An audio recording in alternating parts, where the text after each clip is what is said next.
Donc, je m'appelle Anne-Claire Adé et je suis programmatrice au Festival des Créatives, qui organise cette table ronde avec le soutien et la collaboration de la ville de Genève, le service à Agenda 21, Égalité Ville Durable, et aussi avec le soutien du service Égalité de l'Université de Genève. Et je vais surtout remercier très chaleureusement Héloïse Roman, avec qui on a travaillé assez dur ces derniers mois pour mettre en place cette table ronde. Cette table ronde qui sert aussi de vernissage pour l'exposition Stop Telling Women to Smile, que vous pouvez voir sur les murs de l'usine, donc sur le mur extérieur, à l'intérieur, et puis il y a d'autres choses qui vont être affichées dans les prochains jours. C'est le travail de Tatiana Falsalisadeh, qui est arrivée ce matin de Brooklyn, qui va participer à la table ronde et qu'on remercie vraiment très chaleureusement d'être là. Désolée pour le peu de place, mais il y a 4 mois, quand on a réfléchi à faire cette table ronde sur la question de harcèlement, qui était importante pour nous au festival, qui est aussi importante sur le travail de la ville de Genève, on ne s'attendait pas à ce que le harcèlement devienne un sujet aussi important. Donc on ne s'attendait pas à ce que autant de gens soient présents. On prend ça comme une bonne nouvelle, parce que le harcèlement, c'est pas quelque chose de nouveau. Et puis finalement, pour nous, c'est une très bonne chose qu'on en parle. Et le but de cette table ronde, c'est d'en parler, et puis de trouver des solutions, et donc de présenter des solutions qui existent ici, ailleurs, pour lutter contre le harcèlement. Je ne vais pas être plus longue, mais je vais d'abord passer la parole à Sandrine Salerno, qui est conseillère administrative de la ville de Genève.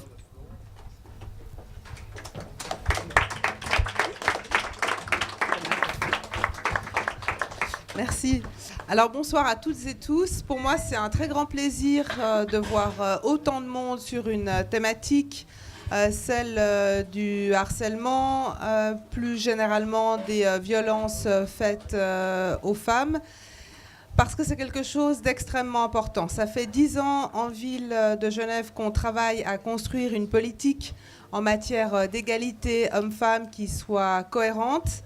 Elle se fait bien évidemment avec la ville, avec les différents services de la ville. Elle se fait également avec les associations qui sont actives à Genève et qui sont engagées dans la thématique de l'égalité hommes-femmes, des mouvements féministes.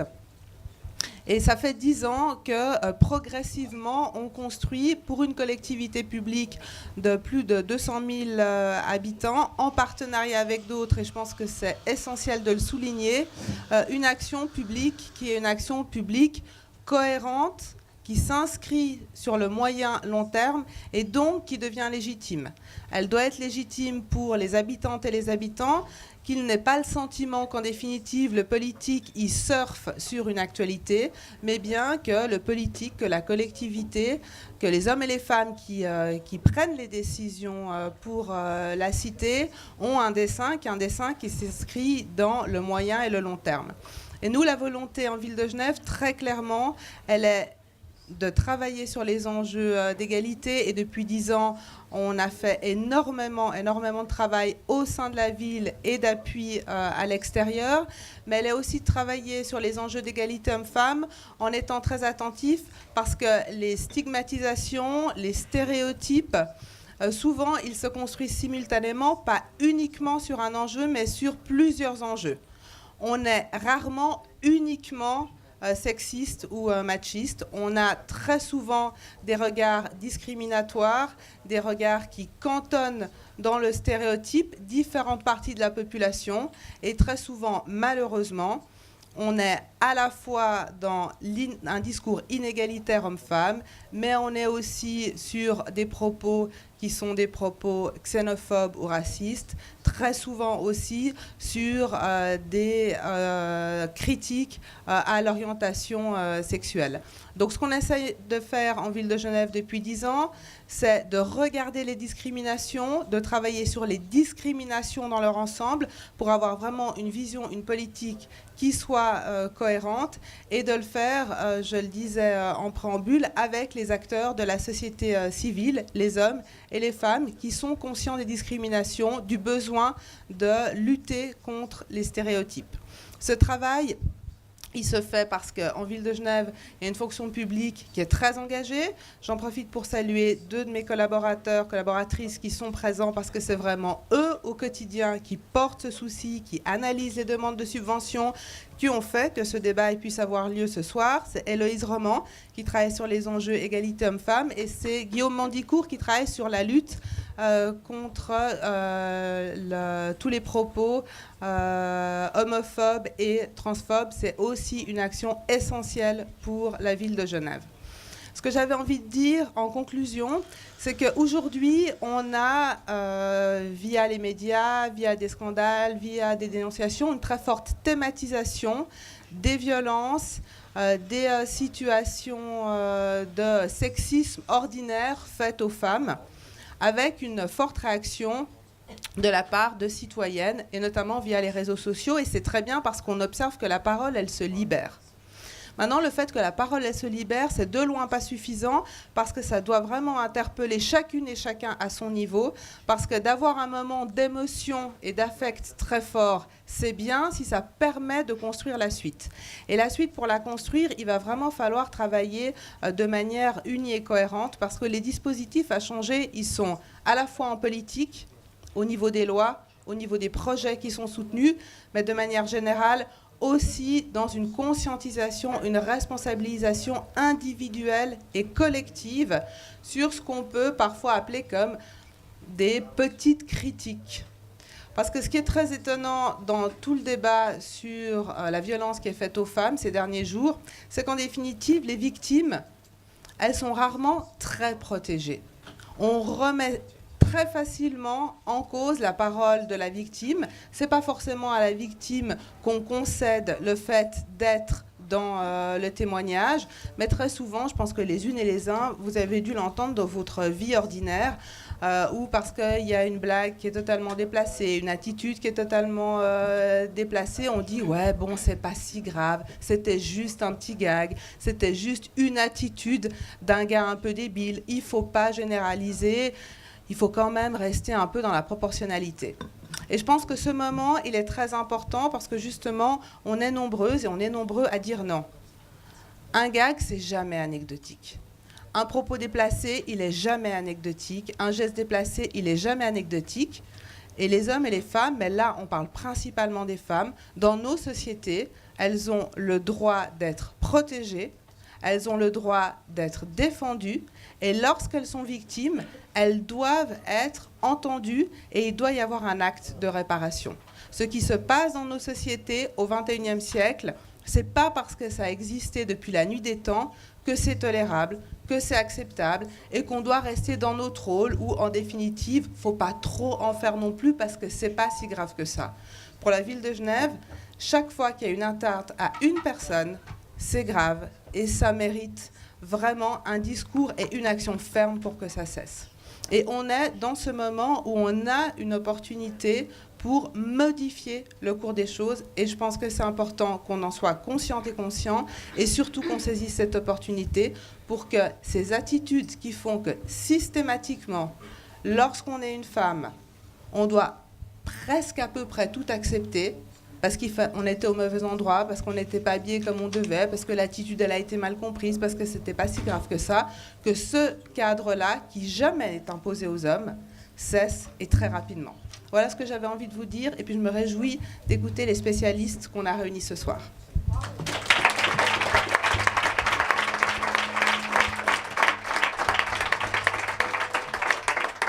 Merci beaucoup. Tatiana va s'exprimer en anglais. Pour celles et ceux qui ne comprendraient pas l'anglais et qui sont au fond, il y a des casques qui sont à votre disposition pour la traduction de ce côté-là. S'il y a des gens qui ont besoin de traduction, il y a de la traduction simultanée. Je voulais surtout aussi remercier le Café des volontaires qui nous accueille ce soir, les bénévoles, les créatifs qui ont aidé à installer l'exposition. À la fin de la discussion, il y a du vin chaud qui vous sera servi dans le hall de l'usine. Vous pouvez voir la fresque qui se trouve là-bas. Et puis maintenant, je passe la parole à Colline de Sénarclan qui va s'occuper de la modération de cette discussion. Merci beaucoup Anne-Claire. Bonsoir à tous. Est-ce que vous entendez tous bien ce qui se dit ? C'est tout bon. Ok, très bien. Alors, j'ai le plaisir de vous présenter tous nos intervenants, toutes nos intervenantes. Pour commencer, Tatiana Faslalizadeh, qui est artiste américaine et qui nous parlera de son travail dans une minute. Brigitte Mantillieri, qui est directrice du service égalité, qui se trouve à ma gauche, qui est directrice du service égalité de l'Université de Genève. Marie-Hélène Libert, qui est professeure ordinaire à l'université associée. Toujours pas. On en parlera. Professeur associé à l'Université de Genève en études genre. Et puis Alban Schlechten, qui a cofondé le label Weekend and Sit, dont elle nous parlera tout à l'heure. C'est 3 terrains très différents. La rue, les espaces de nuit où l'on danse et où l'on fait la fête, et puis un espace de travail qui est l'université, avec Marie-Hélène Libert qui pourra nous donner une vision un peu scientifique de ce qui se passe. Et c'est à Marie-Hélène Libert que je vais poser ma première question, parce que finalement, j'ai l'impression qu'on parle énormément de harcèlement en ce moment, mais qu'on le définit assez peu. On a le harcèlement sur le lieu de travail, on a le harcèlement de rue, on a tout un panel de harcèlement quotidien sur le net. En fait, tous les lieux sont des lieux propices finalement au harcèlement. Mais ce harcèlement, c'est quoi et comment il s'exprime ? Marie-Hélène, si vous pouvez nous donner votre éclairage. Merci beaucoup. C'est vrai que c'est extrêmement important d'essayer de définir de quoi on parle, ce d'autant plus que juridiquement en Suisse, quand on parle de harcèlement sexuel, on se réfère spécifiquement à la sphère du travail, puisque dans la loi sur l'égalité de 1995, il y a un article 4 qui définit la question du harcèlement sexuel comme lié à la sphère professionnelle et qui dit que c'est tout comportement à caractère sexuel ou fondé sur l'appartenance sexuelle qui est ressenti comme important par la personne visée et portant atteinte à sa dignité. Donc, on a, qu'est-ce que ça recoupe comme acte ? Je crois qu'on a eu une très bonne définition par Sandrine Salerno tout à l'heure, c'est-à-dire qu'on a toutes ces remarques désobligeantes qui peuvent paraître anodines, des blagues salaces, équivoques sur l'apparence physique, sur la taille des fesses, sur la taille des seins. On a également des remarques sexistes sur l'orientation sexuelle ou sur le comportement sexuel. On peut avoir des contacts corporels qui sont pas souhaités. Et puis il y a également la présentation ou l'exposition à du matériel pornographique, parce que là encore, dans la définition du harcèlement sexuel, l'environnement est extrêmement important pour pouvoir dire qu'il y a des atteintes ou en tout cas des formes de harcèlement. Et puis il y a bien sûr les atteintes physiques et sexuelles que sont la contrainte sexuelle et le viol.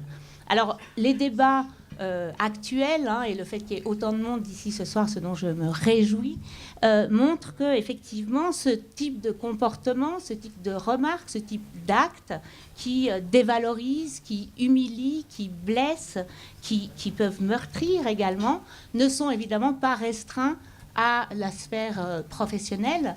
On parle des espaces publics, on parle des espaces privés. Et donc peut-être la première chose à dire, c'est que quand on parle de violences faites aux femmes, malgré le fait qu'aujourd'hui on parle énormément des espaces publics, il faut rappeler que le premier lieu des violences faites aux femmes, c'est l'espace domestique, c'est l'espace conjugal. Et on parle très peu de harcèlement à la maison. Et on parle très peu de harcèlement à la maison, alors que finalement, dans les contraintes, ce type de pratique, ce type d'humiliation psychique, etc., existe également, ou de forme de contrôle, existe également dans la relation intime. Alors, quand on parle d'espace public, et c'est important d'en parler, parce que qu'est-ce que c'est qu'un espace public ? Typiquement, si on va dans des grands supermarchés, des grands malls, qu'on va dans des discothèques, des boîtes, des bars, on est dans des espaces privés. Donc quand on parle d'espace public, on parle finalement d'espace ouvert à toutes et à tous, où on a normalement des règles d'interaction qui sont spécifiques au fait qu'on est dans des relations anonymes. Et ce qui se passe la plupart du temps pour les femmes, c'est qu'on se rend compte que ces règles d'interaction sont mises à mal. On peut parler également d'autres espaces qui sont officiellement publics, mais qui sont restreints à l'ouverture du public, l'administration par exemple. On peut parler d'autres espaces publics, et on va le faire, qui sont les espaces d'apprentissage, où là encore, on a un public d'apprentis, d'écoliers, d'étudiants et d'étudiantes, qui, eux, ne sont pas dans un rapport professionnel, mais qui peuvent se retrouver exposés, là aussi, à des questions de harcèlement. Alors on pourrait croire, et je ne vais pas faire trop long, on pourrait croire que du coup, comme la loi ne parle que du harcèlement sexuel dans l'espace professionnel, ces autres formes de harcèlement ne sont pas prises en considération, ce qui n'est pas vrai non plus, puisqu'on a plusieurs articles du Code pénal qui définissent la question des insultes, la question de l'exhibitionnisme, la question évidemment des contraintes sexuelles et des violences et du viol. Avec la difficulté, et je crois qu'on l'a rappelé tout à l'heure, du parcours de la victime dans la chaîne pénale, dont on sait qu'il est extrêmement douloureux, difficile et compliqué. Alors pour terminer, peut-être dire que la question du harcèlement sexuel, quand on l'entend de manière sociologique, on voit bien qu'il recouvre tout type d'espace, qu'il va prendre des formes peut-être différentes dans ces types d'espaces en fonction des relations propres à ces types d'espaces, mais qu'il fait partie intégrante de ce que les féministes ont appelé le continuum des violences de genre, et donc qui vont de choses qui peuvent être banales, anodines, comme le sifflement, à des atteintes très graves comme le viol. Et en définissant les violences de genre, les féministes, qu'est-ce qu'elles ont fait? Elles ont mis en évidence le fait que ces violences étaient une manière de réaffirmer la dimension structurelle des rapports entre les hommes et les femmes, des rapports de genre qui peuvent être aussi des rapports, on l'a dit tout à l'heure, liés à l'orientation sexuelle ou à l'identité de genre, et que donc la violence n'est pas liée à l'anomie, mais que ces violences de genre sont au contraire quelque chose de structurel contre lequel il faut qu'on lutte ensemble. Et je pense que c'est un des enjeux politiques féministes actuels importants, de faire comprendre qu'il n'y a pas de geste anodin et de faire comprendre que chaque geste constitue et fait partie de ce continuum. C'est en tout cas ce à quoi on s'expose, j'ai l'impression, ces temps. Tatiana, je vais vous poser maintenant la question à vous. Donc on a aujourd'hui 3 personnes qui viennent de 3 terrains différents. Vous avez thématisé la question du harcèlement de rue. Alban Schlechten travaille dans les boîtes de nuit et Brigitte Mantilieri est dans une entreprise publique, en l'occurrence l'Université de Genève, et donc parle de harcèlement sexuel sur le lieu de travail. Déjà, est-ce que vous pourriez nous parler de votre travail en fait et nous expliquer ce que vous faites, votre exposition, et nous dire quelques mots sur votre démarche, qui est une démarche artistique? Sure. So I am coming from Brooklyn, New York. First of all, very happy to be here. My work is about addressing issues of gender-based violence, street harassment, sexual harassment that happens in public spaces via art, through artwork, particularly public space, street art, murals, work that people see in the street. It's important for me to do that, to place work in the street, because for me, this is the type of harassment that I am tackling, and I want to tackle it where it happens, which is in the street. So when women walk down the street and someone catcalls you, or someone yells something at you, or says something degrading to you, or something abusive and violent towards you, you come across this piece that in a sense is supposed to speak up for you. It's supposed to be a voice. It's supposed to amplify the voices of women and what we experience in our everyday lives. It's also meant for men to walk past these pieces, to see them, to stop and think and consider their behavior, to understand that what they are doing is not okay. So the work is about individual women and what they experience. I begin the work by interviewing women, talking to them, having a regular conversation, asking them, what do you experience in your everyday life when it comes to sexual harassment? When you're walking down the street, what are the things that you hear? And what do you want to say back to these people? What do you want to say back to men who harass you in the street? What do you want to assert about yourself to the public? So a lot of the things are really specific to who the woman is. It's not just sexism. Sometimes it's things that have to do with racism or their sexuality or queerness or homophobia or transphobia. All of these things influence how a woman is treated in the public space. It's not simply being a woman. It's not just being sexualized or being objectified. It's also racism. It's also homophobia. All of these things overlap. So the point of my work is to interview women who come from various backgrounds, who experience various things, to really take a very complicated look at harassment and sexual harassment, and to show that it isn't just about sexism, it's about all these other things overlapping as well. And to put that work in the street, to say this is what women go through in the street. These are their experiences. This is what's happening, and this is not okay. So it goes from things that seem to be very small and trivial, like telling a woman to smile, to larger things like actual physical assault. And saying that just because it's normalized, just because it's accepted, and because it's been going on for so long, does not mean that it's okay. So the work is very much so about simply putting women's experiences in the street and forcing the public to pay attention to it. Comme Sandrine Salerno l'a dit tout à l'heure, on demande aux femmes d'accepter presque tout. Et je trouve que ça répond beaucoup à votre démarche Stop Telling Women to Smile, parce que la présence des femmes dans la rue, d'une certaine manière, est conditionnée à certains comportements.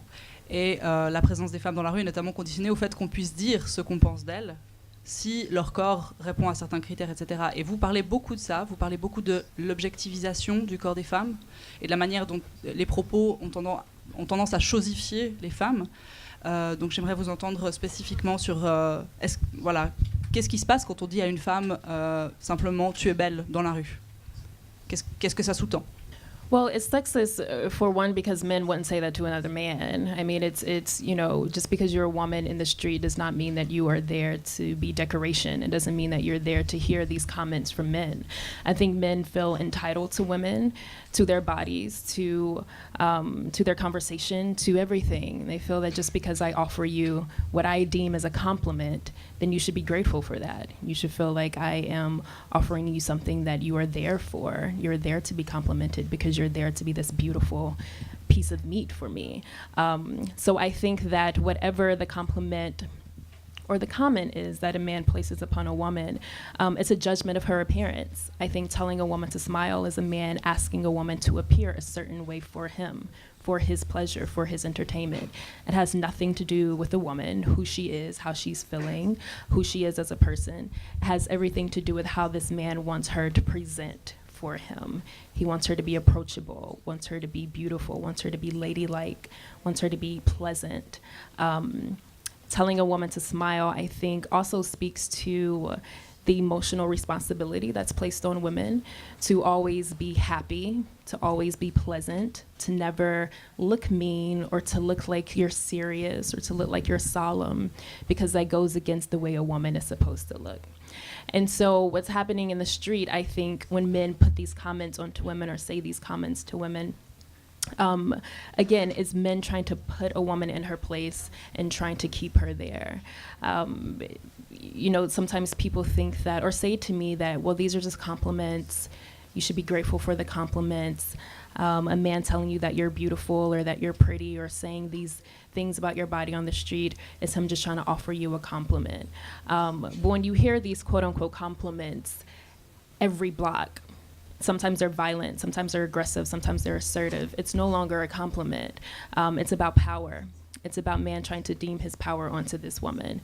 And when you don't respond the way that he wants you to, it turns violent, it turns abusive. So I'm beautiful one moment and then I don't respond the way you want me to, and then all of a sudden I'm nasty and I'm ugly and I'm all these other words. So it was never about a compliment. It's never about trying to tell a woman that she's beautiful. It's about trying to have power over her in this space, trying to have power in the public space and put this woman in her place. En tant que femme noire, vous avez expérimenté le sexisme et le racisme. Vous parliez avant de l'homophobie et de la transphobie. Comment cette question justement de l'intersectionnalité, elle s'articule dans votre travail? Comment les rencontres de ces différentes oppressions s'articulent spécifiquement dans votre travail?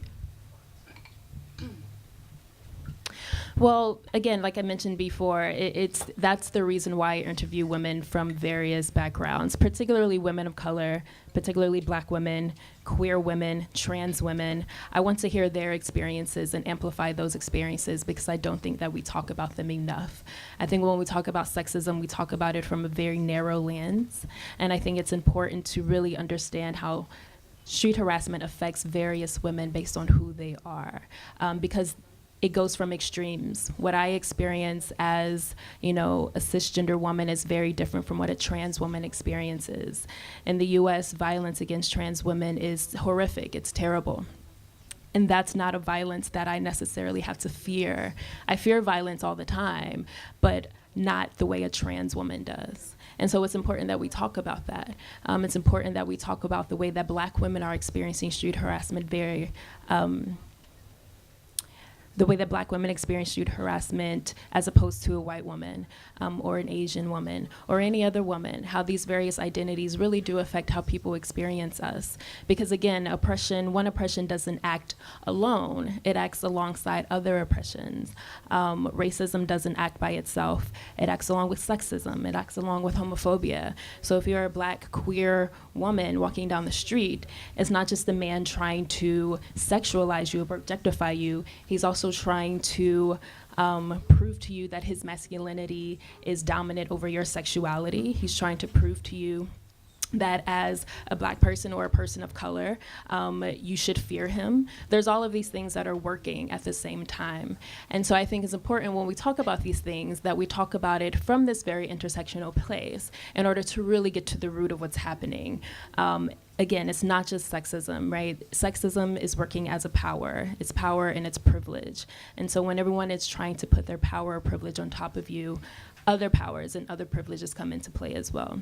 And I also think that if we're women and we're trying to support and empower and just help other women, that we have to understand how we're coming from a place of privilege as well.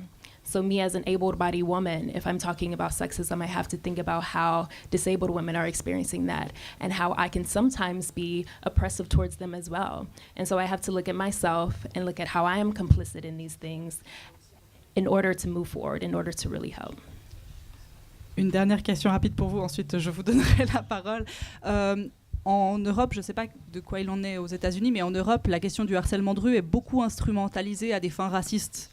On a tendance à pointer du doigt le sexisme des étrangers, des personnes noires, des personnes non blanches en fait, en particulier. Et donc pour les féministes, c'est un sujet qui doit souvent être remis à sa place et on doit souvent rappeler en tant que féministe que le harcèlement n'a pas lieu que dans la rue, qu'il n'est pas que l'apanage des personnes qui se trouvent dans la rue ou qui sont l'apanage des personnes aussi pauvres. Enfin, il y a aussi un aspect très classiste dans ces attaques souvent.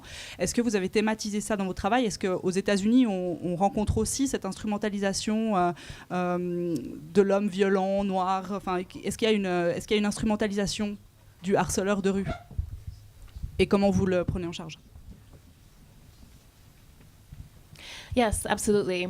In the US, when we talk about street harassment, I notice that we don't try to talk about the perpetrator of street harassment.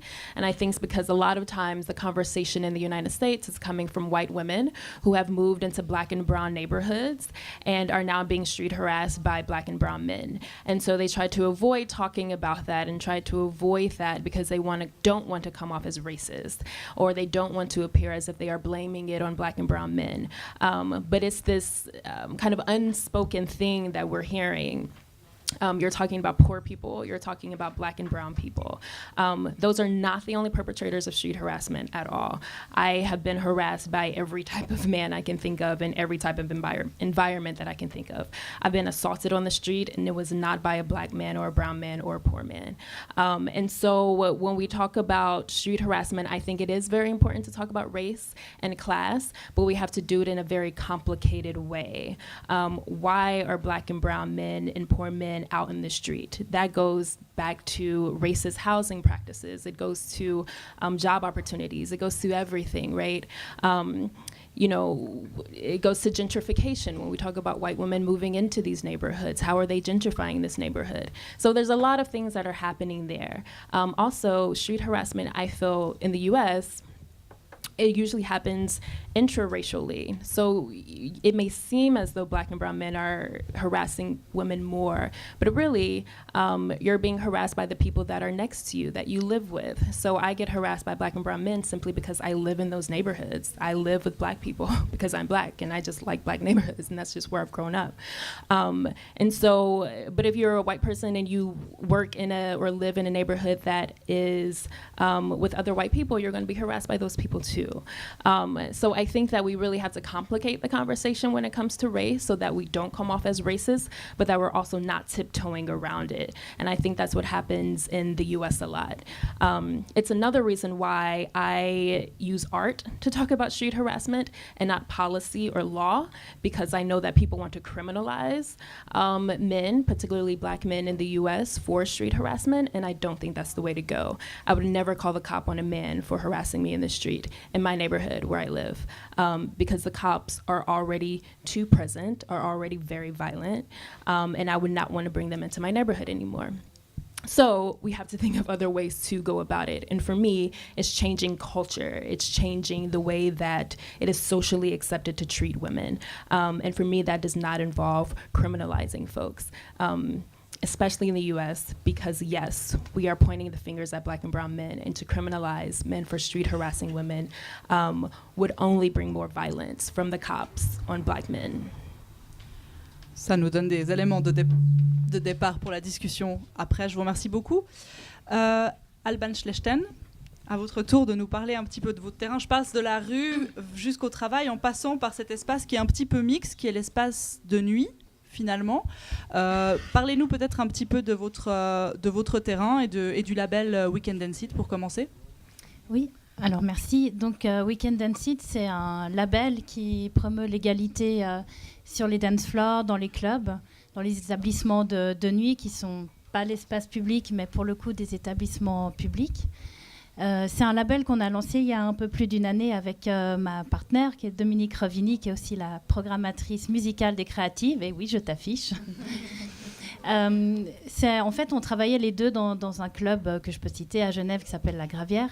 Et puis, on assistait on a reçu beaucoup de témoignages aussi de personnes qui travaillent dans des clubs, dans des bars, des artistes aussi qui ont tous leur anecdote sur le harcèlement, le sexisme ordinaire du monde de la nuit. Et on a décidé de monter cette démarche de travail qui est Weekend and Sit. Et la première base de ce label, c'est une formation des équipes d'un club. Donc là, on est en pleine phase d'expérimentation puisqu'on a notre première formation fin novembre avec un autre partenaire qui est le deuxième observatoire.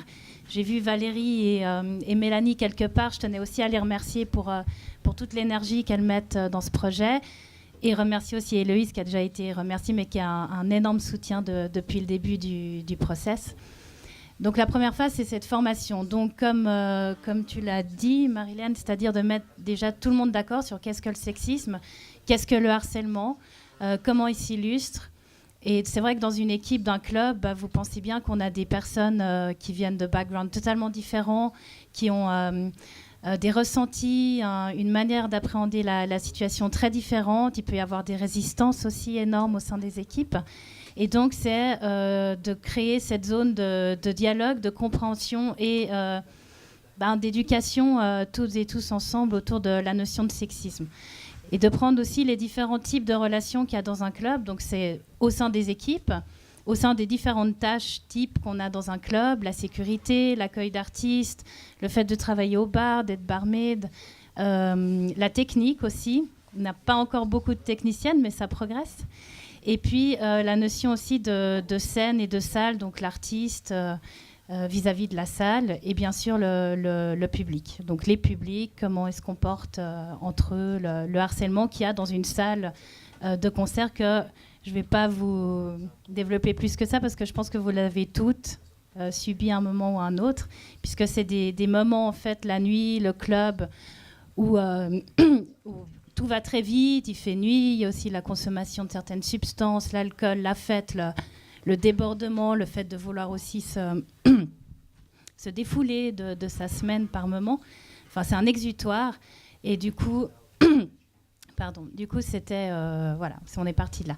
Et puis ensuite, avec cette formation et nos cobayes, en fait, on va les faire une séance de débriefing en 2018 dans le but de poser les premières actions au sein des établissements qui sont d'accord de suivre ce premier volet de formation pour dialoguer avec le public cette fois-ci et donc mettre en place des actions, des réflexes, des stratégies, des moyens de communiquer aussi au sein de l'équipe pour pour mettre en place une écoute, des petites choses qui font qu'on peut parer à certaines situations, sachant qu'il y a cette notion de vitesse.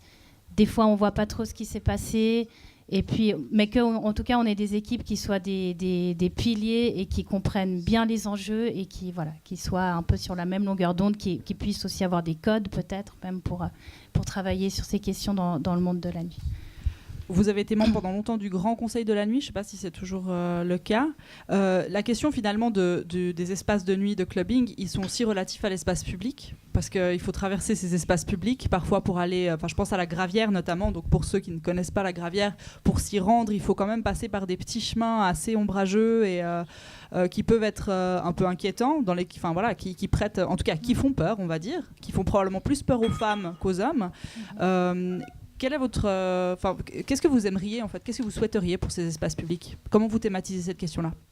Alors bien sûr, il y a la notion de la soirée, du moment clé, du club, et puis il y a les trajets. En général, quand on va dans un club, on vient de quelque part, et puis en fin de soirée, on rentre aussi, ou on finit la soirée ailleurs. Mais en tout cas, il y a la question des déplacements.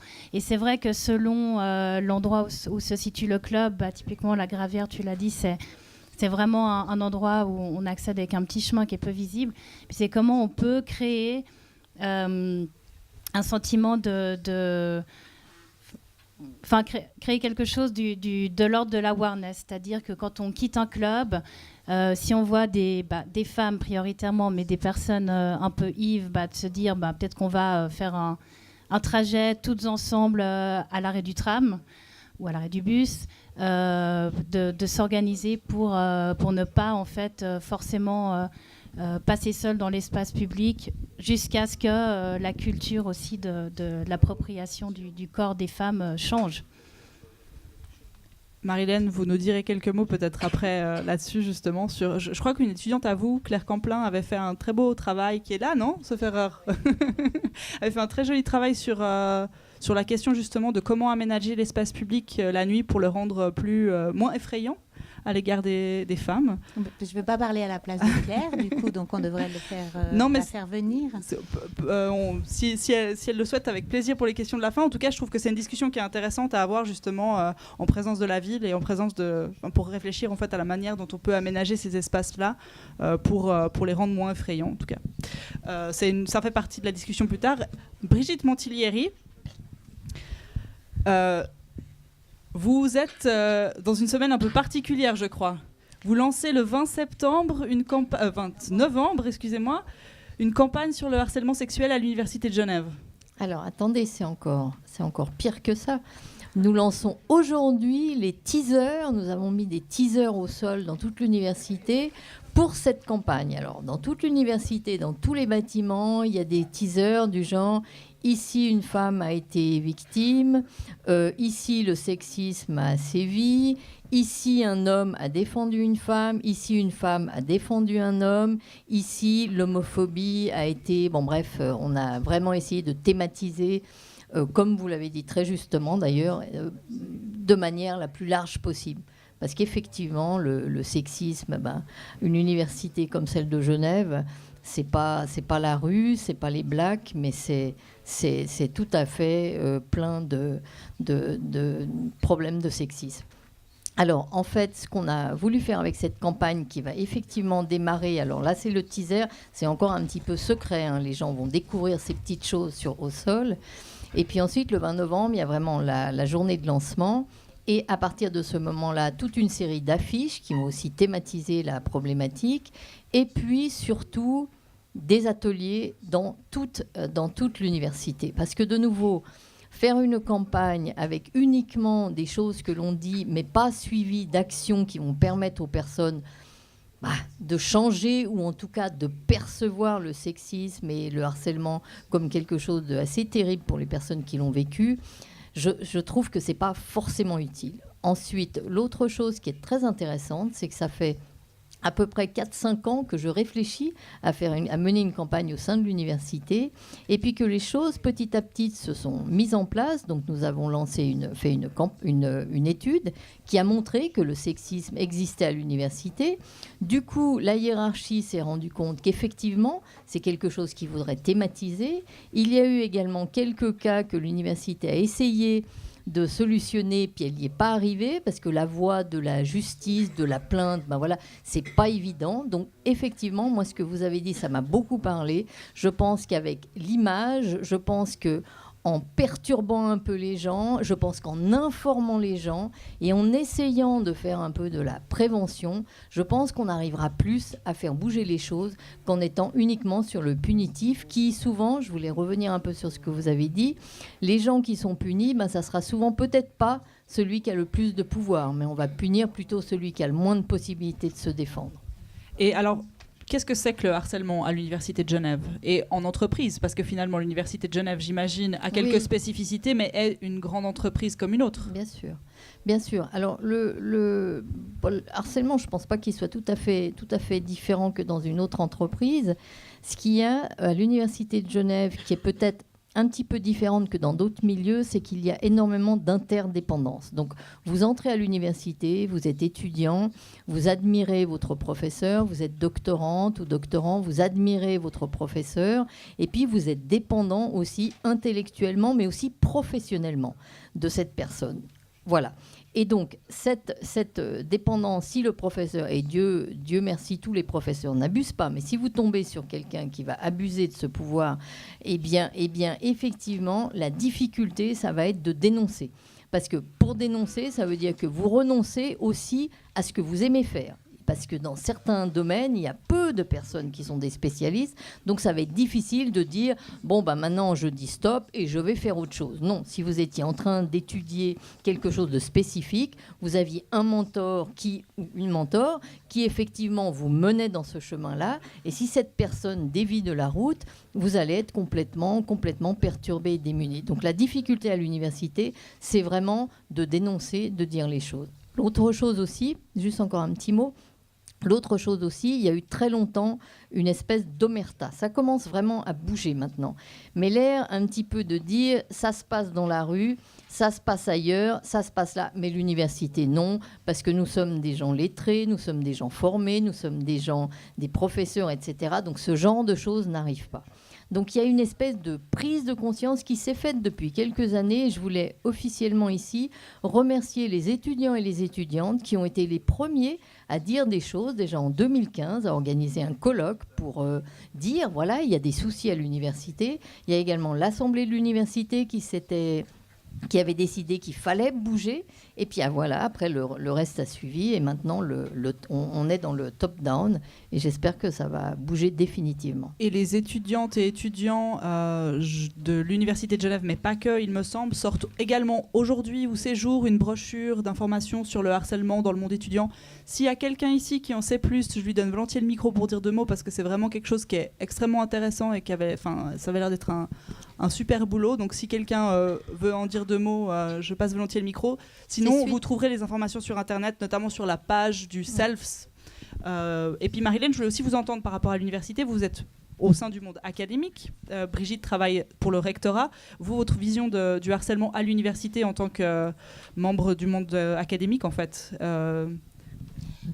Je crois que Brigitte l'a très bien dit. D'ailleurs, on travaille suffisamment ensemble pour avoir un discours qui va dans le même sens. C'est que c'est pas qu'une grande entreprise comme les autres, l'université, justement parce qu'on a des différences de statut énormes et que on a un fonctionnement de la carrière, notamment pour les jeunes chercheurs et les jeunes chercheuses, qui dépend énormément justement de ce professeur, cette professeure, ce mandarin qui va avoir un pouvoir énorme. Et puis qu'on a aussi des formes de financement, au-delà du fait qu'on va être dépendant en termes de carrière académique potentielle, on va avoir beaucoup de financements qui vont être demandés par un professeur pour un ou une étudiante pour qu'il puisse faire sa thèse. Et donc, on a une difficulté, du coup, on a une forme de dépendance qui va se créer et qui fait qu'il est extrêmement difficile de dénoncer des formes d'abus ou des formes de contrôle que pourraient avoir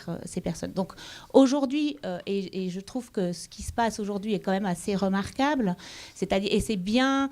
Enfin, moi, j'aime bien avoir un discours extrêmement positif. Je pense que ce qui se passe aujourd'hui, je pense que le fait qu'on ait des artistes comme Tatiana et que ce soit affiché dans les rues de Genève, qu'on ait cette campagne encore non, même timide, murmurée, étouffée, ça veut dire non, qu'on ait une campagne incroyable. Peut-être dire 2 mots d'ailleurs sur cette campagne. C'est une campagne que la ville mène depuis maintenant 3 ans. C'est la 3e année de suite, sauf erreur, qu'elle sort. Et c'est une campagne qui a été à la base écrite par des élèves d'un collège, donc de 15 à 20 ans, et qui a été ça fait 3 ans que ces affiches sortent une fois par année pour quelques semaines sur les je sais pas si Héloïse elle ressort aujourd'hui, c'est ça, et je sais pas s'il y a d'autres événements qui viendront, mais vous trouverez toutes les informations sur saveuxdirenon.ch et c'est une jolie aventure. Donc je finis, c'est que par rapport à ça, c'est que effectivement, ce qu'on voit, c'est que les choses bougent. C'est-à-dire qu'il y a 15 ans, j'ai fait ma thèse sur la question du harcèlement ordinaire dans l'espace public et personne n'en parlait. Aucun pouvoir public ne s'en chargeait. Aujourd'hui, ce n'est plus le cas. Aujourd'hui, il y a un nom. On parle de street harassment, de harcèlement de rue.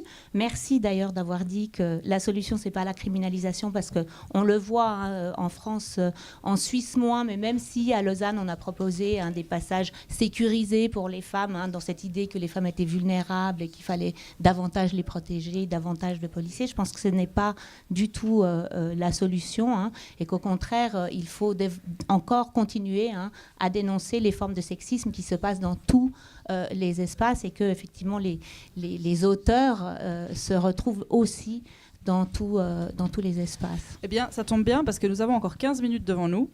Et on pourrait dire qu'on est un genre de think tank ici, puisqu'on a quelqu'un de l'art, quelqu'un de la culture, quelqu'un du monde académique, quelqu'un de l'administration et des institutions de l'égalité et quelqu'un du politique. Alors, s'il y a bien un moment où on peut imaginer des solutions, c'est maintenant. Donc maintenant, j'aimerais justement vous entendre sur qu'est-ce qu'on peut faire, en fait, concrètement. Alors, Tatiana, évidemment, là, on est dans un contexte très local, mais j'aimerais votre avis aussi sur votre regard d'artiste. Qu'est-ce que peut faire l'art et comment elle peut collaborer avec tous les autres acteurs et actrices pour participer à cette lutte contre le sexisme et contre le harcèlement? Well, I think that's a good question because I think that all of these things do work together. They have to work together. My art alone cannot change street harassment or sexual harassment. It has to work with people who work in other medium, who work in other industries, other institutions. So I think it's wonderful to have these 4 different people up here talking about the different contexts and the different ways that street harassment works and how we can challenge it and change it. Because it all is a part of this movement that has been happening for a very long time and will continue to happen until things really do visibly change. We all work together and we all have a part. So my part as an artist is to create this visual representation of women and their voices and what we go through. I'm very committed to storytelling, to telling the experiences and to amplifying the voices of women. I think a lot of the time when we speak and we tell our experiences and we talk about what happens to us, our voices are torn down and they are invalidated, and men say that what we're experiencing is not true, it's not real, it doesn't have any real credit. And so because of that, a lot of times women don't speak about what they go through, about the harassment that they experience. And so my work is trying to allow a space for women to say, this is what I go through, this is who I am, and this is what my life is like. And don't do this to me anymore, very simply, right? Stop telling them to smile. Do not call me baby. All these things that seem very small and seem very trivial, but really are a part of violence against women. I think it all has a part. And so that's my contribution to the movement. And I, over the past few years, have collaborated with organizations, have collaborated with activists, collaborated with institutions to make the work bigger, to take take it to different spaces, to hear from more women, and to just provide a bigger contribution to the movement that is working against violence against women. I think art has a very beautiful and wonderful place in it, and that it does offer this cultural relevance. It offers this aesthetic relevance. It offers something that other things can't. And so I'm just happy to be able to provide my art and my talent and my skills for the use of women. Et votre art est politique. Vous le considérez un art militant, engagé?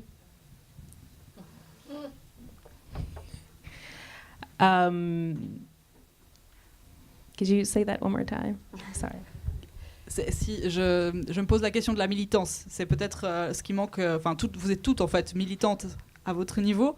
On n'a pas une association militante autour de cette table, mais la militance, elle est présente tout autour de nous. Et donc, je pense que la militance est à intégrer là-dedans. Marilène Libert, on vous a entendu le dire récemment, le travail féministe s'est institutionnalisé, et en s'institutionnalisant, il s'est un peu dépolitisé.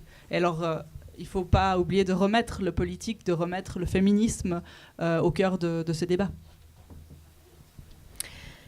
Yeah, absolutely. I think it's important to really stick with and name that activism and to name the feminism because it's definitely a part of the work. I was not considering myself an activist before this project, before this work, Stop Telling Me to Smile. But it is activism. It is me actively, literally going out into the street and actively fighting against street harassment. Usually when I put up this work, I'm doing it illegally. I don't have permission. I'm doing it late at night. And I'm doing it because it needs to be done. And that is very militant. It is very political. Simply the act of being a woman and going out into this physical space, putting up work that is taking back space literally and metaphorically, right? I'm like taking walls. I'm taking the physical space back by putting up this work. And as a metaphor, I am taking space back and that I'm reclaiming it as my own, as a woman. I think sometimes the streets feel as though they don't belong to us, as though we're trespassing in the streets. That's how it feels. So to reclaim that space as ours is absolutely activism, and it is feminism. I think sometimes there's still this negative connotation to the word feminist, especially in the United States.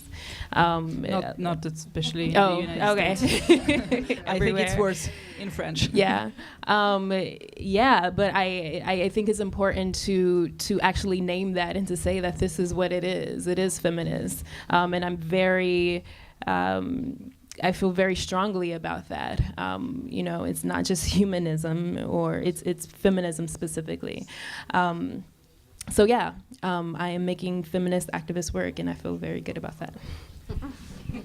Je reste sur ma question de quoi faire et comment faire, mais j'aimerais juste rajouter quelque chose qui me fait beaucoup réfléchir ces temps, c'est que effectivement j'ai l'impression que la parole se libère, ou on est obligé pour une fois d'écouter parce que c'est devenu indéniable, et en même temps, à titre personnel, et je pense comme tout le monde, on a l'impression qu'il y a beaucoup qu'on met beaucoup d'illégitimité sur ces discours et qu'on tente de les disqualifier d'une manière ou d'une autre. Quand on dit que les féministes sont agressives, comme si c'était les féministes qui étaient le problème en dénonçant les violences qu'elles subissent. Quand on dénonce la culture du viol ou le sexisme, c'est vraiment monnaie courante. Et donc cette espèce de manière de dire en se défendant, vous agressez. J'imagine que vous avez dû faire face à ça quand vous dites arrêtez de dire aux femmes de sourire. C'est le message que vous passez. Donc vous avez dû être beaucoup, mais vous êtes dans le négatif. Pourquoi ne pas sourire justement J'aimerais toutes vous entendre là-dessus, hein, pas que Tatiana, mais... Moi, j'aimerais revenir sur votre première question de qu'est-ce qu'on met en place pour que ça change, ou les solutions. En fait, la campagne à l'Université de Genève, j'aimerais au fond que ça ait deux conséquences. La première, la prise de conscience qu'effectivement, il y a un problème, parce que souvent, on entend encore des gens dire « oui, non, mais c'est pas si grave, mais c'est elle qui est trop sensible, etc. » Donc, qu'il y a un problème. Et l'autre chose qui m'a énormément à la fois perturbée et confirmée dans toute l'action que nous sommes en train de mener, c'est le temps. C'est-à-dire que quand on voit dans toutes les histoires qu'on entend à ce moment dans les médias, on entend tout le temps, mais ça fait 20 ans que c'était comme ça, mais ça fait 30 ans que c'était comme ça. À l'université de Genève, on a eu un cas où on nous a dit, ça fait 25 ans qu'on dit aux jeunes femmes de ne pas prendre l'ascenseur avec ce monsieur. J'ai cru tomber de ma chaise quand j'ai entendu ça. Parce qu'en fait, il y a une tolérance à ces comportements qui sont absolument insupportables, qui est infernale. Alors, un des boulots qu'on aimerait faire, c'est vraiment faire en sorte que les témoins, parce que les femmes, elles sont toujours obligées de se débrouiller toutes seules, c'est que les témoins, tous ces gens qui ont constaté pendant des années que ça dysfonctionnait, que ces gens-là maintenant prennent la main, parce qu'elle n'a pas de problème, elle n'est pas harceleuse, mais prennent la main de leurs collègues et lui disent, écoute mon coco, maintenant, dans un bureau, il n'y a pas besoin de le faire en public, il n'y a pas besoin forcément d'avoir des plaintes et des machins, mais lui disent, écoute, toi, ça, ce que tu fais, ça ne va pas, c'est pas tolérable. Donc vraiment, actionner tout ce qui est de l'ordre du témoignage et de l'ordre de l'action tout de suite sur le moment. Je veux dire, quand on voit dans une conférence, dans un débat, qu'une femme est interrompue, eh bien, il devrait y avoir des gens qui disent « Écoute, là, j'aimerais bien entendre la fin de ce qu'elle était en train de raconter. » Vous voyez, ce sont des changer de paramètres, changer de comportement. C'est facile, c'est simple, ça requiert une certaine vigilance. Mais je pense que ça, c'est hyper important. Et là, vous êtes si nombreux, je suis sûre que si, dans votre quotidien, demain, après-demain, vous commencez à être plus attentif à ce qui se passe et vous osez dire, ben voilà, ça serait déjà une grande chose. Alors, la campagne à l'Université de Genève, elle va permettre de dire partout, urbi et torbi, dans tous les départements, partout, que ça existe, et puis que maintenant, il y a effectivement une hiérarchie qui a décidé de protéger les personnes qui vont dire et de protéger les personnes qui vont témoigner. Voilà, ça c'est mon souhait pour ces prochaines années. Alors Marilène et Alban, je vais vous demander peut-être si vous avez encore quelque chose pour conclure. Moi, je pense que c'est extrêmement important d'arrêter de laver son linge sale en famille, ce qu'on fait généralement, et de dire haut et fort qu'une institution qui fonctionne est une institution qui est capable de prendre en charge ces dysfonctionnements. Et donc mettre en place tout ce qui est mis en place aujourd'hui à l'Université de Genève, mais aussi dans des entreprises, etc., c'est une manière également d'être capable finalement de mettre en œuvre un environnement qui ne soit pas sexiste, qui ne soit pas homophobe, qui ne soit pas transphobe. L'autre chose que j'aimerais dire, c'est évidemment sur le beaucoup plus long terme, c'est la question de l'éducation. Éducation, c'est la porte ouverte, on le dit tout le temps, etc. Éducation des garçons à respecter, et je crois qu'il y a beaucoup de choses qui sont faites aujourd'hui, mais éducation des filles aujourd'hui également, parce que moi, c'est quelque chose dont je me suis rendu compte pour avoir fabriqué plusieurs filles, c'est que je leur apprends à sourire. Je leur apprends à ne pas être en colère, que je suis tout le temps en train de leur apprendre à être docile. Comment être à la fois une bonne fille et être docile et à la fois réussir à dire non véritablement. Et donc on a aussi un travail à faire par rapport à ça, c'est-à-dire de ces représentations, alors qu'en tant que professeur en études genre, ça fait 25 ans qu'on fait ça, et qu'on est capable encore et encore de relayer ces représentations, ces manières d'être, ces manières de faire. Et ça, je crois qu'aujourd'hui, ça change, mais on se rend compte que ça change de façon quand même à petits pas. Et donc on doit permettre à nos filles d'être au colère. Tu parlais tout à l'heure du fait qu'une fille qui critique, une fille qui dénonce, c'est mal. Assumer aussi d'être la killjoy féministe. On a cette fameuse féministe rabat-joie, mais qui est extrêmement important parce que c'est un rôle qui est très difficile à tenir. C'est très difficile à tenir, ce rôle-là. Ça fait Oui, moi je rebondis peut-être aussi un des axes dont j'ai pas parlé sur le label, outre la formation et les actions de sensibilisation, c'est vraiment les contenus du message. Et ça rejoint vos différentes interventions sur... c'est vrai que dans tout le système de prévention, notamment je prends l'exemple du GHB, on a beaucoup dit aux femmes de faire attention, alors qu'on ne dit pas dans cet établissement, par exemple, un établissement week-end and sit, tu ne mets pas du GHB dans le verre de quelqu'un, homme ou femme, mais tu ne mets pas du GHB dans un verre, et de renverser le discours aussi.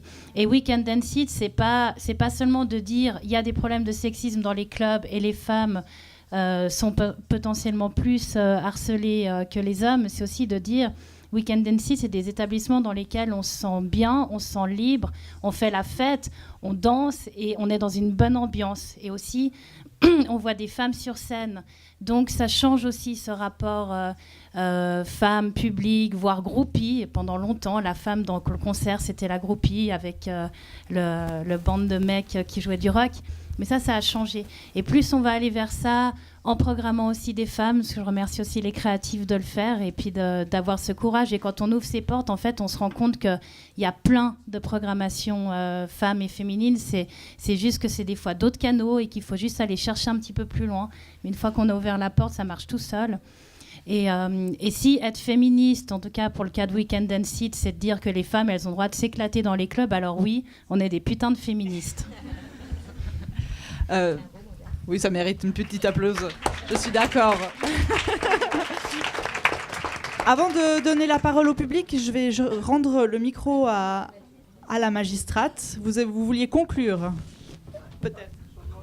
Non, je voulais pas conclure, mais je voulais juste répondre à la question, qu'est-ce qu'on doit faire ? Je pense qu'il y a une chose qu'on doit faire, c'est qu'on est dans un monde de domination masculine, où les femmes, c'est peut-être 50% de la population, mais elles ne sont pas dans les lieux de pouvoir.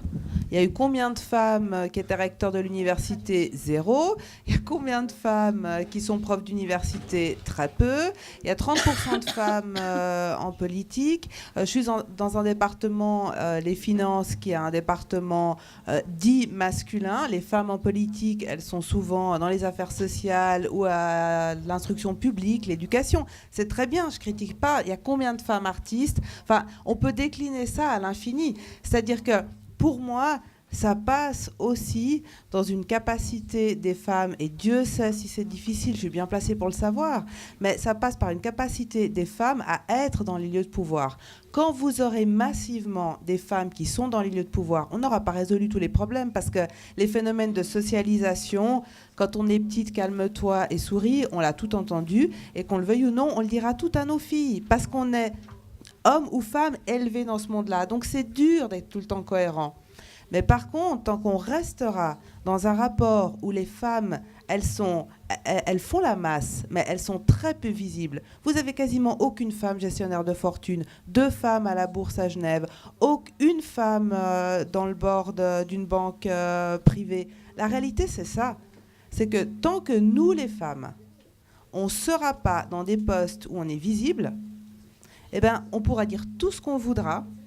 Ça sera très compliqué de renverser la tendance. Et peut-être pour conclure, un truc que moi je trouve toujours totalement impressionnant en termes de prise de conscience, c'est chaque fois que vous avez des renversements de situation. C'est-à-dire que c'est pas la fille qui est harcelée, ce qui est un peu le quotidien, puis on dit oui, bon, on minimise, c'est pas si grave que ça, faut te calmer, etc. Mais c'est tout à coup des filles qui harcèlent des hommes dans la rue, puis on les filme. Et puis moi, souvent, quand je vais dans des espaces publics, et puis on me dit ouais, mais bon, d'être féministe, c'est bien, mais il faut pas être trop agressive, etc. Je dis juste, j'aimerais une semaine où tout est inversé, où un homme, il arrive dans un espace, à l'Université de Genève, où 95% du personnel des profs ordinaires, c'est des femmes. Ou en politique, il n'y a quasiment que des femmes. Dans les parlements, que des femmes. Vous voyez, si on inverse totalement le monde, eh ben, je pense que c'est clair qu'on se rend compte que c'est compliqué d'être, en tout cas, un 50%, mais en même temps, d'être très peu visible, très peu présente dans les lieux de pouvoir, et quand même, et je conclurai par ça, une facilité qu'ont les femmes, parce qu'elles ont été éduquées comme ça, et toute leur vie quand même socialisées à ça, où on se remet toujours énormément en question. Est-ce que j'ai les compétences ? Est-ce que vraiment j'y arriverai ? Est-ce que je suis la meilleure ? Est-ce que je pourrais à la fois être une bonne maman, une bonne professionnelle, une bonne copine ? Les hommes, c'est trivial, mais c'est vrai, ils ne se posent jamais cette question-là. Parce que notre société, et nous on y contribue toutes, même des fois un tout petit peu, on y contribue toutes parce qu'on a été élevés comme ça, le monde il est fait pour eux et par eux. Et ça, il faut que ça change, parce que si ça ne change pas, s'il n'y a pas plus de femmes dans les espaces intellectuels, de pouvoir économique, de pouvoir politique, ça va être compliqué d'accepter qu'il faut partager le pouvoir. Personne n'a jamais envie de partager le pouvoir. Claim the world. Alors, les micros ont des fils, je peux donc pas les approcher, mais je crois pas qu'ils puissent aller très loin. Donc, il faudrait, si vous avez une question à poser à nos intervenantes, que vous vous leviez et que d'une voix assurée, vous la posiez assez fort. Oui.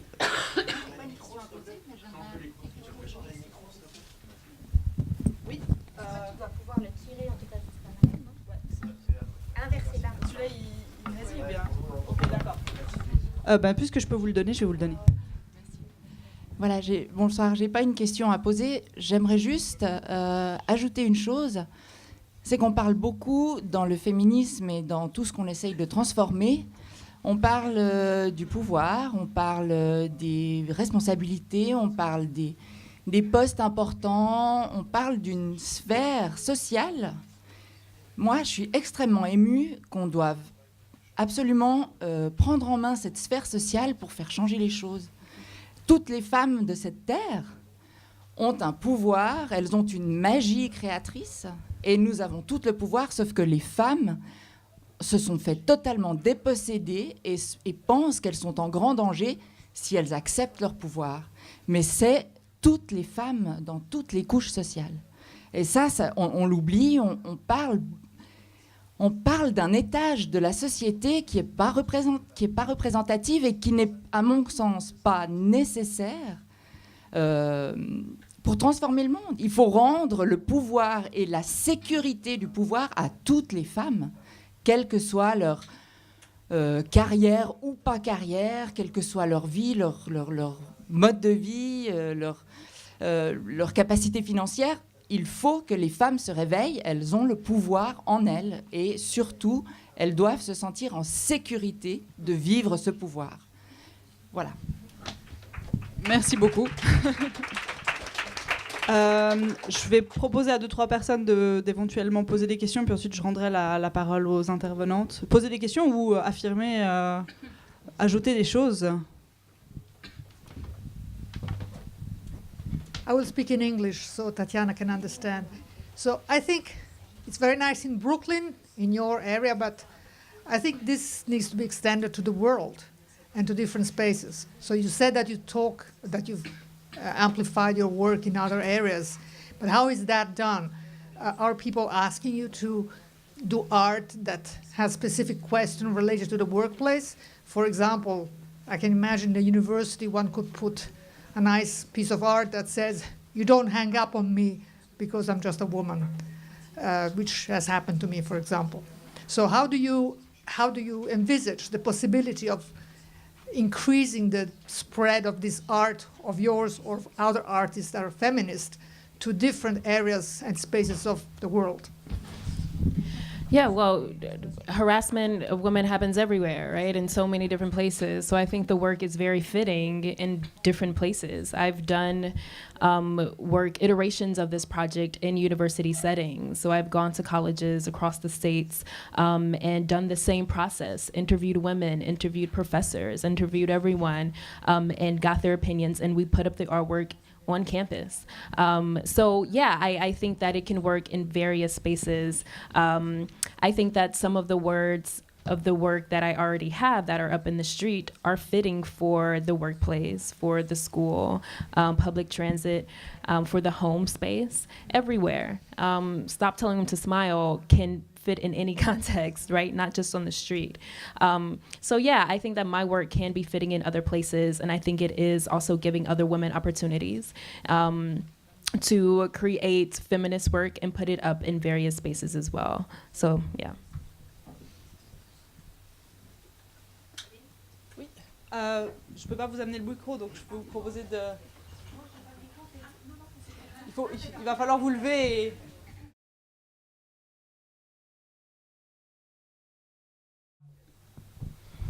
Yeah, that's something that I often decide in the moment, honestly, when it happens to me, how I react, if I react. You know, sometimes, because it happens so often, which is the thing that I try to articulate to people who don't experience street harassment, is just how often it happens. You know, for me, depending on the day, it can happen to one person every block, you know, and that's exhausting. It happens a lot. And because of that, that really does dictate how I respond, if I respond, where I respond. It comes down to a couple of things for me, whether or not I feel safe in the moment.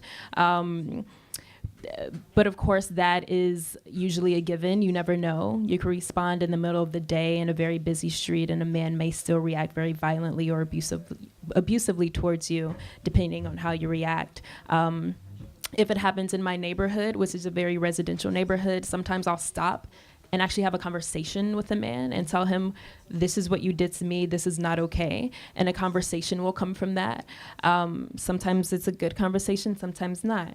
And sometimes if I'm just, you know, depending on my mood, I will get very angry and frustrated, and I may curse at him. And that just happens, you know, I don't really know until the moment. But for me, I have decided that when I do feel like it's best, I will respond. I will have some response because it's important for me to acknowledge that what is happening is not okay, and I need to let this person know that. Instead of just brushing it off and keeping walking, even though sometimes that's the best reaction too, is just to keep going. So I don't have a great answer for this question. I never do, because it really does for me come down to the moment of when it's happening to me. Merci. Alors, ce sera une dernière question, si ça ira. Ça va sans micro, je crois. Oui, ça va bien. Non. Ah, pour les traducteurs, c'est embêtant. Attends, je me lève. Alors, je suis animatrice d'autodéfense, Femdoshi. Peut-être que certaines connaissent cette méthode. Donc, c'est vrai que moi, j'ai fait mon premier cours d'autodéfense, j'avais 12 ans. Donc, ça fait très longtemps. Et ça m'émeut de vous en parler parce qu'effectivement, il y a eu un avant et un après. Surtout pour quand on est adolescente, c'est encore plus difficile, je trouve, de réagir. Les violences faites aux adolescentes, parce que vous l'avez cité tout à l'heure, en termes de... On leur apprend à être poli, à sourire, et puis en même temps, on aimerait bien qu'elles sachent dire non. Donc on les inscrit à un cours d'autodéfense, ça c'est déjà bien. Puis après, c'est comment s'exercer par des petites choses. Et en fait, l'autodéfense, c'est vraiment ça, c'est de se dire, de rien laisser passer, et puis d'être consciente. Alors effectivement, ça arrive que je réponde pas aussi, ça arrive que... Mais il faut que je sois en accord avec moi-même. Et puis c'est vrai qu'il y a 1 milliard de techniques, vous trouverez plein de techniques sur Internet, etc. Mais c'est vrai qu'après, il y a vraiment cette histoire de se rendre compte, si on nous passait le film de toutes les violences qu'on a vécues depuis qu'on est... On déchanterait, vraiment. On occulte énormément. Et des salopes, des putes, des tussus, on en a eu... à 12 ans, ça commence déjà. Donc, à un moment donné, c'est vrai que c'est jamais trop tard. Souvent, les femmes, elles ont un don pour culpabiliser et se dire « j'ai pas répondu juste, c'était pas assez bien ». Et donc, du coup, c'est vrai que répondre, quoi que ce soit, c'est déjà se positionner. Et je pense que ça vient de là. Et souvent aussi, en tant que femme, on imagine toujours que l'agresseur, il est très, très fort et très puissant. Et en fait, on se rend compte, quand on répond, qu'il se dégonfle. Et ça marche hyper bien, parce qu'après, on est même étonné par des petites choses. Donc, c'est vrai que c'est vraiment après quelque chose qui est de l'ordre de la répétition et de l'assurance et de ce qu'on dégage. Et voilà, je vous recommande... les cours d'autodéfense sont féministes, donc sont donnés par des femmes pour des femmes, parce qu'effectivement, on ne vit pas les mêmes violences que les hommes. Et puis, voilà, c'était juste que j'avais envie de rebondir sur ça.